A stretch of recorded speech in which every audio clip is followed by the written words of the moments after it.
Pemilihan kepala daerah, pilkada, secara tertutup atau melalui DPRD, tidak menjamin dapat menghasilkan kepala daerah yang baik. Karena bagaimanapun yang memutuskan pencalonan ini adalah partai politik.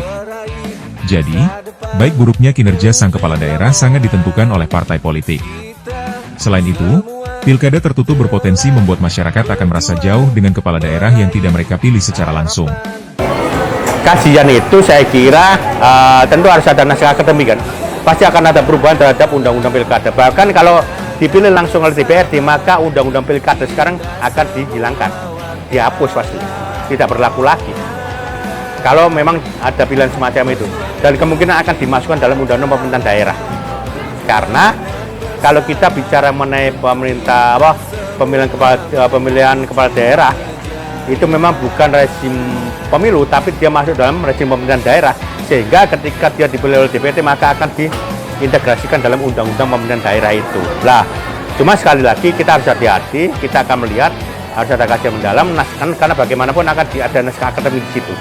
Harus benar-benar dilihat kebutuhan masyarakat di mana sebenarnya. Kebutuhan masyarakat itu dipilih langsung oleh rakyat atau dipilih oleh DPRD, itu penting sekali. Jadi tidak bisa hanya berdasarkan reaksi sesaat yang mengatakan, oh biaya politik besar. Yang namanya demokrasi pasti biaya politik besar. Kita akan melihat bagaimana pemilu serentak, baik itu pemilihan terhadap DPR, anggota DPR RI, anggota DPD, anggota DPRD provinsi kota, lalu pemilihan presiden juga, itu pasti menelan banyak biaya yang sangat besar. Dan itu adalah konsekuensi. Tapi titik beratnya adalah kebutuhan masyarakat di mana? Ingin dipilih secara langsung oleh rakyat atau dipilih oleh DPRD. Lah, disitulah negara harus hadir untuk mengakomodasi aspirasi dari masyarakat itu. Meskipun demikian, pilkada tertutup tetap memiliki kelebihan.